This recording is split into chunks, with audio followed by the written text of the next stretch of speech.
this video, I'm going to explain to you why climbing the corporate ladder is a joke. It's a waste of time, right? I've worked at many top finance firms for over 10 years, Goldman's, HSBC, Morgan Stanley, studied economics at a top university, LSE. And in this video, I'm going to take you through my experience of working in the corporate environment and why climbing the corporate ladder isn't a good idea.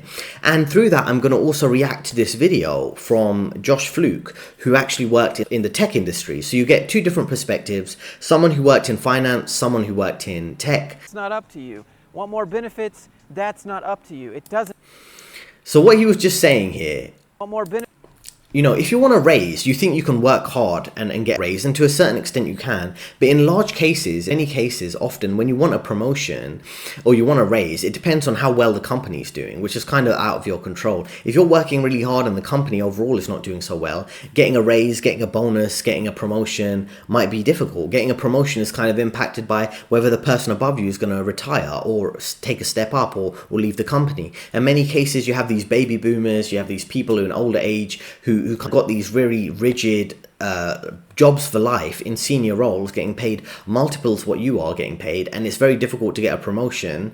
Firstly, you might need to suck up to them or agree with woke culture and this type of, you know, feminism, gender ideology type of thing and parrot those right talking points, or focus on being social at work that have nothing to do with your work to get the promotion because you've got to suck up to people. The other thing is you need to focus on, you know, if you want more benefits at work, you know, it's very dependent on the company's policy. There's too much rigidity to really prevent you from growing. So let's listen to a bit more of what he has to say. Benefits? That's not up to you. It doesn't matter what you do. Climbing the corporate ladder is not in your control. The first thing I'd like you to realize is that companies can basically flat out lie to you to get you to do things. And there's really nothing you can do about it. So it's true, companies can lie to you, and that's why you need to be very strategic in the corporate environment. First thing you need to do is really focus on understanding what's in your control, and the vast majority of the outcomes in the corporate environment is in the company's control and not in yours. Right, so you need to stop and think carefully. Firstly, you need to understand the social dynamics and the office politics, how you can leverage that to benefit yourself. Other thing is understand what are the company priorities and what are the priorities of management. And what I mean by that is making sure the work you do gets the value of management. Even if it's a pointless piece of work that you know is pointless, that doesn't really benefit you, if it's going to make management look good to their management, then that's what you should be focused on. So get involved on those high priority projects, any buzzwords you hear in the office, like of projects that are quite important, get involved in that, even if they seem quite completely pointless.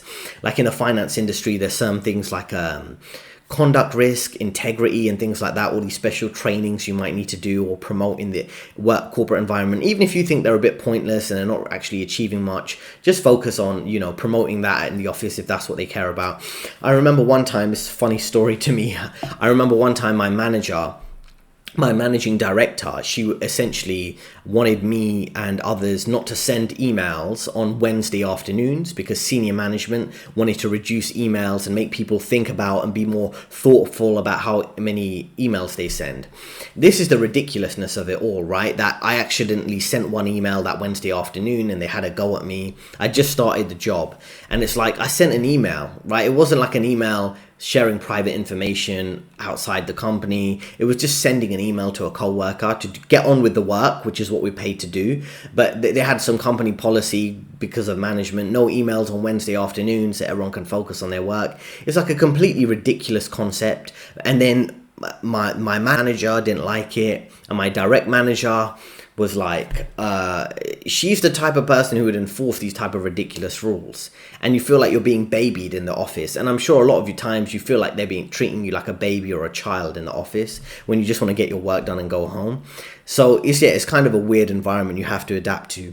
And as I say, always focus on, if you want to climb the corporate ladder, which I advise you has many precautions you should consider, try to get involved in the projects that are popular, that management like, even if you think they're a bit pointless, and understand the company's budget and get closer to what is generating the money so you can essentially earn more. And let's listen to the next clip here. Just don't have an open position right now, but we'll let you know when there's one open, and then it opens and they hire someone outside that's cheaper.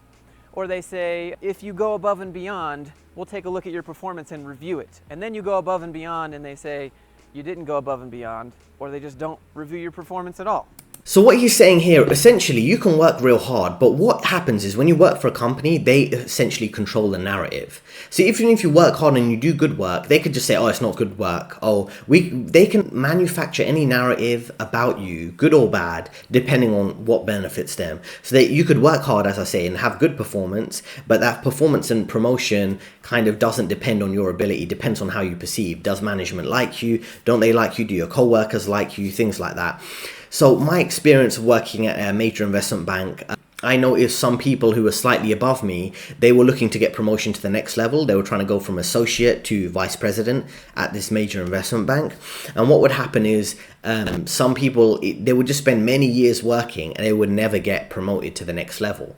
And it would be very annoying. And they'd ask the management, what do I need to do to get promoted? And the truth is the management didn't want to promote them because they didn't want to pay them more for doing like the similar work that they're currently doing. They'd rather just pay them less to keep the company's costs low. So you're being misled all the time, right? The company will say, oh, we're going to promote you next year or in the next few years. You just need to work hard. You just need to do that. But they can just shift the goalposts. You can run, to one goalpost and they move it forward and go, oh, you need to do this again for another year. They'll just make up whatever narrative to benefit them and put off your promotion, even if you're performing at a high level. There have been instances I've seen where people have been told by management, oh, we've put your name forward to get promoted this year, has to get agreed at the company level, and then the manager forgot to put their name forward for promotions, and then all of a sudden they had to go wait another year to get promoted to the next level and get a salary boost. These are all the type of ridiculous things you'll see in your corporate environment where you're just being manipulated straight outright in your face. Other instances I've seen where companies I've worked at where they just have a standard level. Oh, you have to work for 4 years in a particular role to get promoted to the next level. And it doesn't make sense. Like, why is that? Why can't I just fast track that by working harder now or demonstrating better work now? They're like, no, it has to be a 4-year rigid process to get promoted to senior levels. Then you'd have people who have been working similar roles for the same amount of time, and then someone gets promoted at 40 years old to the next level from vice president to executive director. But then you'll have a woman who's like a favorite for management. They want to have more women in senior management. She gets fast tracked from like a very junior role like analyst all the way up to managing director by the time she's like 35. And then the whole company parades around her and says, oh, we have more women in senior management. This is so good. She's the youngest managing director at our company. And meanwhile, she's got a fast track to managing director salary at 35 years old. And then a guy who's 40 years old got promoted like 2 levels below her, and they've been doing similar work, and it's just one is more favorite of the management versus the other, and one's benefiting from the feminist narrative of hiring and promoting women quickly. So this is the type of ridiculousness you'll see in the work environment, and the corporate ladder, as I say, is out of your control. Up. So you start climbing the corporate ladder, you get here, and they can just completely remove the corporate ladder out from under you. There's nowhere to go up, there's nowhere to go down. So what do? You either quit or you stay in this position. That happens quite a bit. You can be climbing the corporate ladder, getting to that department, that position, that's really cool. And then they come and just take the corporate ladder out from underneath you and say that department doesn't exist anymore. That position doesn't exist anymore. Another thing that can happen with corporate ladders is that you could be climbing from the bottom.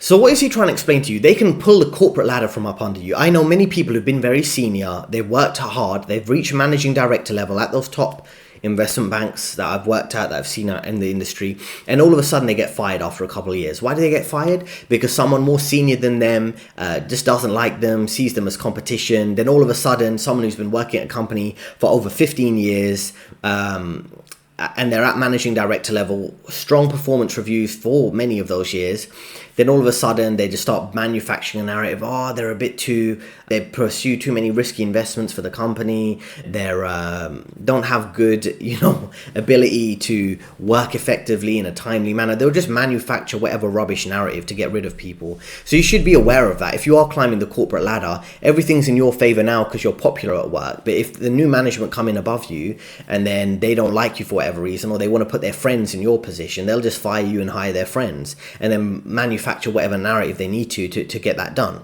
And the other thing is, you need to understand you might be working on a project and it's going well, but then all of a sudden everything can change, right?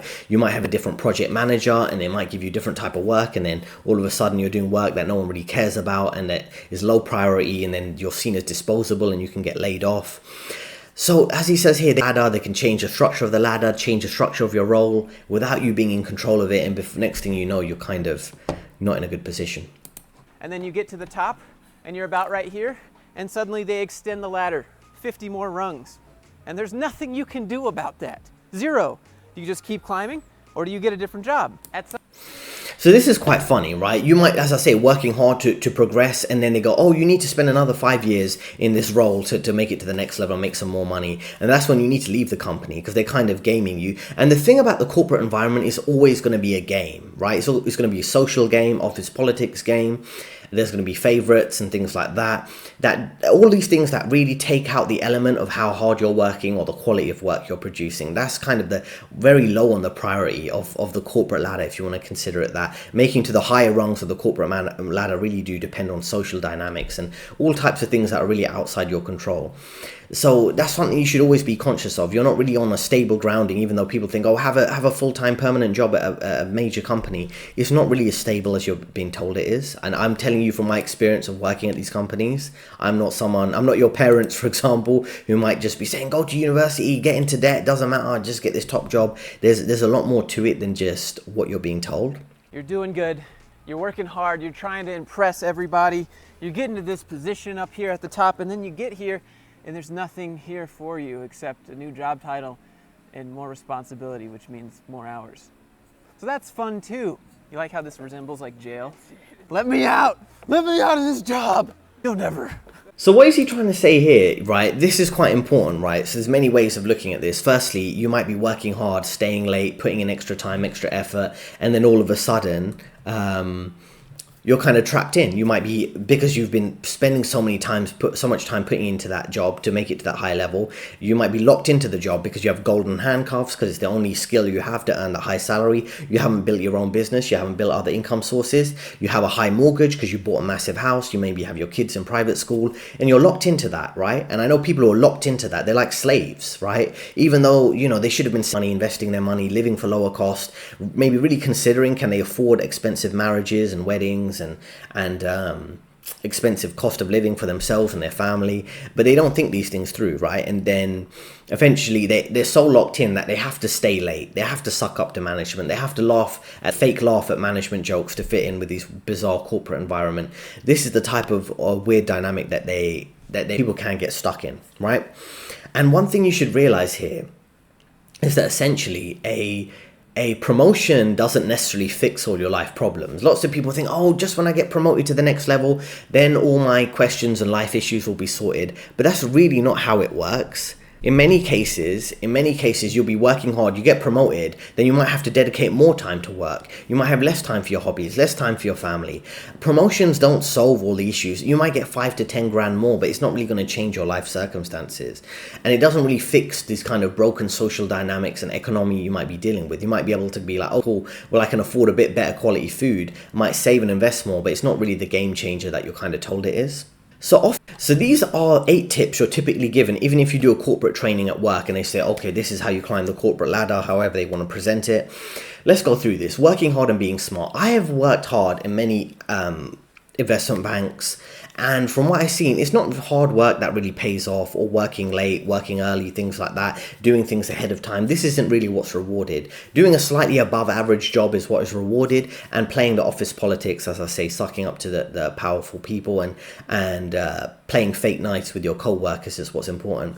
Staying rational, I would encourage you to be delusionally confident, not necessarily to survive in the corporate environment, but to build the life you want, because that's really what I'm here to help you do through career advice and being a career coach. Essentially, if you're just rational, you're just going to focus, okay, what's the very limited, matrix that I'm in, this kind of invisible slave system you're in, this invisible prison in your office. Okay, cool. Well, I have to work 3 more years, then I make it to vice president. Then I spend 4 more years, I make it to executive director. Then 5 more years, I can't make it to managing director because there's only a handful of positions available there. So I'll be stuck at executive director, maybe getting slight salary increases in line with inflation, all that type of nonsense, right? That's why you shouldn't be rational. You should be delusional in believing in yourself and believing in your ability, which will mean building different skill sets so you can maximize your income, diversify your income sources, making radical life changes, maybe living in a lower cost of living area abroad, things like that. That's what you need to be focused on. Now, number 3, it says offer critique. Never offer critique. People take things personally, especially your boss. Just play along. If they're making some dumb mistake, maybe politely say, oh, maybe we should do this. I think that could result in that. Say it in a nice way. People are very sensitive, very over-emotional at work. The workplace environment is very feminizing, and it's feminized and emasculated and kind of putting people in these weird social positions. So just I would recommend you do not offer critique to co-workers. They will passive aggressively criticize you in front of the management later, and I've dealt with that. But when you do give them some helpful feedback, constructive criticism, they will remember it, and a few weeks later they'll try and disrespect you in front of the manager and make you look ridiculous because they want to take it back on you. They're not going to take constructive criticism constructively. Staying humble, I think you should be humble. People are always intimidated if you're confident, if you know what you're doing, where you're going, and you're upbeat. People are always stuck in this kind of rut, crabs in a bucket mentality. So don't offset people by coming across too confident. Just kind of keep yourself into your own thing. Helping colleagues and newcomers, I think you should be helpful to people, not overly helpful to the point they take advantage, but you need to be helpful because your performance reviews, your manager typically asks other people about your performance, so you need to be helpful to the extent that they'll give positive feedback to your management. Don't be too helpful because people will take advantage of you. Removing bureaucracy, what you have to understand, and this is quite controversial, bureaucracy exists for a reason. And what do I mean by that? If you have a corrupt government, for example, the layers of bureaucracy are there to kind of spread the risk and not make things look too dodgy, right? And no one has personal responsibility. It's a system failing. It's a procedure failing. It's not no one's individual fault. So that really makes you think if you have a big company, you have a lot of bureaucracy, it's probably there for a reason because people don't want to take personal responsibility. They have certain processes that are completely unnecessary that go on. There's many people I've worked with who earn high six-figure salaries on trading floors. Their job can be done offshored quite cheaply. They're just doing basic Excel financial models. They're part of the bureaucracy, even if their job seems important. So, I mean, they're probably there for a reason, maybe because they suck up to management or whatever. But, removing that bureaucracy or pointing out that their work is kind of time-wasting work is not really going to help you. So just play along with it. Be the best version of yourself. Again, like I say, people often see you as a threat in the corporate environment. If you're better than your manager, more skilled than your co-workers, they'll see you as a threat of some sort. So always do good work, but be overly humble because people don't like it if you're too confident. And then creating genuine connection. Your co-workers are not your friends, so being overly eager to impress them or be on good terms with them, I think can backfire. People can lean on you to do their work instead of them doing their work themselves. So you just got to be a bit more conscious about what type of connection you're dealing with people. I just be basically friendly to the bare minimum and get on with the work and don't suck up to people too much. Useful tips to play the corporate game and climb the corporate ladder. Like he says, going to company management meetings, backstabbing co-workers. That's really how it works, right? It might be done in a more indirect, polite way, but that's kind of the social dynamics you're dealing with in the corporate environment. So if you really want to, play the corporate world, play the corporate game, be ready to do a lot of morally questionable things and smile in people's faces and then talk bad about them to the manager behind their back. That's kind of how it really works. Who do you need a resume for, to apply to yourself? The main thing with the corporate ladder is that it is a carrot on a stick. Yes, you can definitely climb it, but no, you don't have absolute control over whether you do or you don't. You may think that you do, but again, you don't, because these decisions are made by executives in conferences somewhere in some fancy hotel building eating an expensive meal without any thought of you. They're just thinking of how they can make more money, how they can grow the business. They're not thinking, oh, Bob in accounting is working hard, staying rational, staying humble, helping his colleagues, being the best version of himself, and creating genuine connection. That's not, CEOs don't think about that. They're thinking, who's working the longest? Who can we give the minimum amount of pay raise to keep him working that much? And then they pick that guy. That's really, it's profit and loss. That's all it is. It's just business. It's their company. They can do that. But as a worker, I'm telling you that you should think about these things. So what can we take from here? What I want you to understand, particularly for the younger people watching this, younger adults watching this, at high school, college, university, when you worked hard, you could see the direct results in your grades, right? You'd study hard, you'd practice the tests, and then you'd pass the test and get good grades. There's a direct correlation between the work ethic and the output. That does not exist within the corporate environment, right? Your education is more of a meritocracy, right? In terms of the results you could get. Those type of things do not happen in the corporate environment. It's a carrot on a stick, which is like saying, it's a stick with a string with a carrot hanging from it. You can keep chasing that, but they can pull the carrot away from you at any moment. So, bear that in mind. It's not really as stable as you think it is.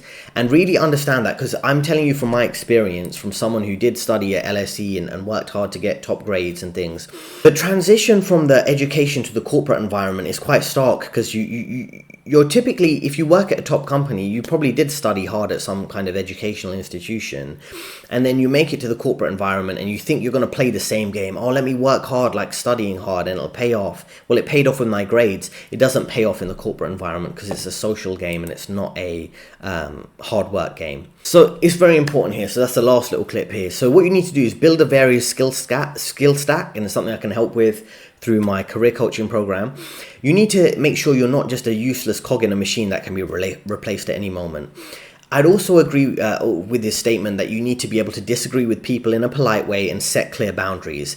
Otherwise, you'll be working so much harder throughout your career and not getting paid as much as other people compared to the effort you're putting in. For example, a mistake I had made previously that I hope you can learn from is I'll start a new job and work very hard, maybe work extra hours, work into the evening. This is never really acknowledged. You don't really get paid more for it. You don't get more recognition from it. You should set those boundaries at the start. You come into the office when the exact time of work starts, and leave when it's time to leave. Don't stay extra, don't stay longer hours, don't do any of this extra work. You're not going to get paid more for it. You should start with less effort. Analyze what is the social dynamics at work, what is the effort level people are putting in at work, and offer a similar effort level. If you go all out, you're working at 120% of your effort level, your capacity, it doesn't pay off, right? You should just analyze the work effort that other people are putting in and work at that level. Otherwise, you'll just be, doing all this extra stuff, not getting paid anything extra for it, and not really climbing the corporate ladder faster. So I hope you found that useful, and I guess just for you to really take from this would be, I have a career advice consulting service that I provide in the link in description. If you're interested in moving forward with your career and understanding some of these dynamics that typically most career coaches won't share with you, most of your corporate environment, even if you have a mentor at work, they're not going to give you this type of level of information and analysis that are quite honest, and it's not very politically correct. So I hope you enjoy that video. Really think about the points that have been raised. There are 2 recommended videos on your screen right now, free ebook in the description, and I'll see you next time.